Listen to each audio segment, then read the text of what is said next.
Hey everyone, welcome back to Rhythm Railroad. So this is part 2 of my intermodal yard project.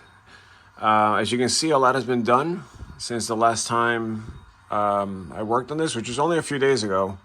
So I kind of have some momentum going. I'm going to try to keep it going until I run out of steam. But hopefully I can make a big dent here.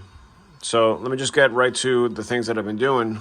So number one, I got the track glued down. I put feeders on both tracks in case I need to back up, the locomotive past this point. I also started creating the main pad of would be the loading and unloading. And the reason why I made this smaller than this is because the way the crane is going to sit, the unloading area or the loading area is going to be on this side. So the trucks will be coming through here. One crane leg will be here and the other leg will be way out here. Obviously I measured that so I know it lands correctly. And so my plan is to make this look a different color, maybe like a darker gray, and give it some contrast from like the regular road and the storage area back there. And so what I did is to get the right height, I actually just used masonite, basically masonite board like this. And it turns out it's the same height as Code 70 track, which is what's here. So I was able to get, I put a piece here. You can kind of see like where I laid it, right? That's where the piece went. And then I put another piece on this side, a thin piece.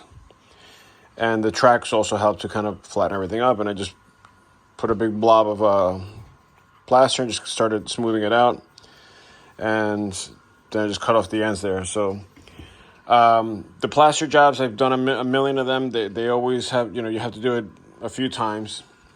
Because what ends up happening is as the plaster shrinks and dries, it kind of sinks a little bit. So you can see the ties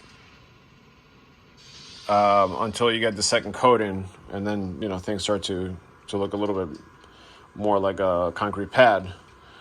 So I have my intermodal train just kind of running in circles here, just for fun.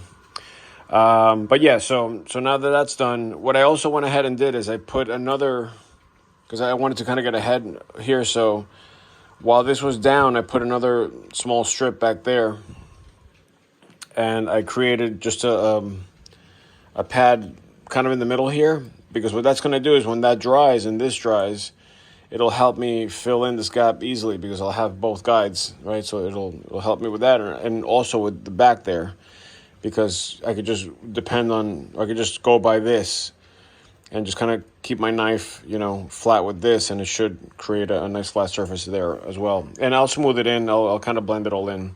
I do want to create a separation here, like I said. Besides the color, I'm going to put a very thin piece of plastic to kind of make it look like this was poured at a different time than this.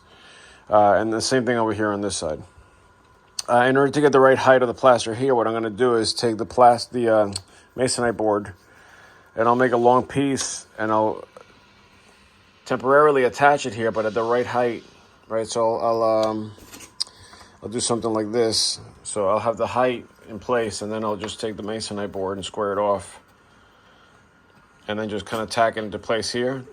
Take this out, and then this way I can get the between the tracks and the plaster that's already dried and this edge here, I can get the right height on this end here. So speaking of this end here, as you can see, I got rid of the sloped retaining wall. I went ahead and added more wood to the benchwork. I didn't go all the way to the cork. I left a little bit of a gap there because I want to, make sure that the train is not, super close to the track, but there's enough space there where I can, I can put plaster here and make it look like a wall. And, but it does help now that I have the extra space here, because now this road suddenly became this wide rather than this wide. So I added a good inch and a quarter maybe. And now the trucks don't look ridiculous going through there, like where it's like super, that it'll just be in the middle of the road, right? So, and I could put barriers kind of like this to make it look like, it's not like completely on top of the track. Because I think before it was, it just, I didn't like the way it was. So that's what I'm going with on that side. And it's working out nicely. The other thing I've been working on is I added, there used to be pink foam here, just kind of floating with a few little supports. But I decided to go ahead and add actual bench work. So, obviously I made the supporting parts, and I got some plywood that I had left over, and I just threw it in there, screwed it in, and now it's, solid bench work. I also, a big thing that I did, I was talking about getting this corner kind of completed and kind of work my way forward. This way I don't have to lean on here while this is all completed. So I started making this bridge here. It's almost done, actually. I just made it out of some spare parts that I had. I already kind of had the platform down, but today what I did is I created the supporting beams, and then the pillar, kind of like the, I don't know what you call that, but like the pier, or like the supporting centerpiece. And I'm really happy with how that came out. I also like that color a lot. It's actually one of those camouflage Rust-Oleum paints, spray paints, but I forget what actual color. It's not called tan. It's called something else.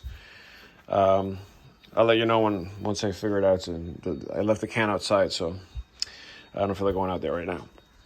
So again, just trying to get kind of make a dent back there. I also put a road surface here that's eventually going to be covered in plaster, just a thin coat to make it look more like road, and then I'll paint it obviously road color.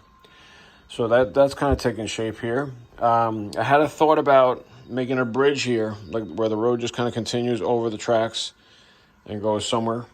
So I'm just kind of testing out the height to see if that actually clears, and it clears very well if I just continue that way. So I might do that. And then on this end, by the way, I bought these empty container trailer chassis. These are the Ready to Run by Athearn. They're really nice. Lots of details, and I've seen facilities stack these like this. That's why I was messing around with that. So I might do a few of those. They're just a little expensive, so I'm trying to get too many of them. But those are the ones that are eventually going to be hooked up to these tractors. I want to get more of these tractors. This one I bought also yesterday. And even though it's a BNSF, I might just rub out the BNSF and just keep it, like I said, plain white. Or maybe just put a little CSX or NS decal on there. But this is one of the same chassis as that. It's the fourth one that I got. So, I've seen in intermodal yards that there's these little tractors because they can, they use them because they can make tight turns, and you don't need to have a huge truck to do that. So, that's going to be very easy to turn here, right? So I'm going to make the road kind of come out, and then it'll make this turn right here and back out that way, and, into the tunnel over there. So that's kind of like the main loop that's going to happen. But I had a thought about also making like a ramp back here. Actually, just from here on, all I need is to come up a little bit just to match the height of this bridge here, so I can get the right clearance. And then I was going to come over to this side and then make a big section here with all containers, and kind of like this is the main part where the containers would go for storage. And I have the room here, so I have two thoughts. Either I make it out to here permanently, or I can make it a little bigger and make it detachable. Because all I'm going to do here is basically create a road.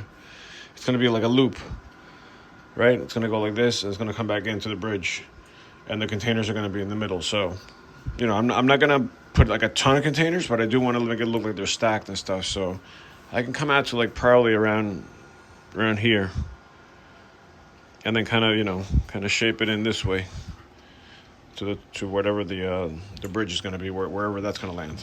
But obviously I have the clearance here already, so it's just a matter of getting the bridge up a little bit, right? It's just about 2 inches from here.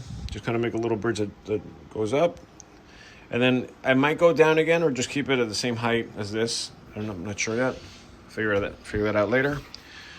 But yeah, so that's kind of like a future plan.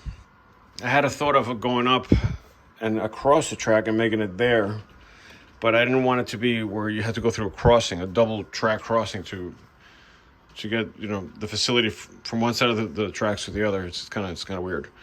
So that is the plan so far.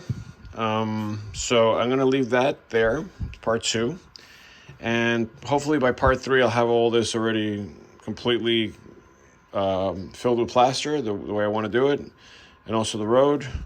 And I still have to kind of work on this retaining wall here. Not retaining wall, but like a structural wall for the bridge and all that stuff. And I gotta also kind of continue the plaster work here. But I want to make sure that the tunnel's completely done before I lock this in, because this is still, I can still get this out, and so I can get my hand in there and work in there. So that's what's going on so far. I'll see you in part 3.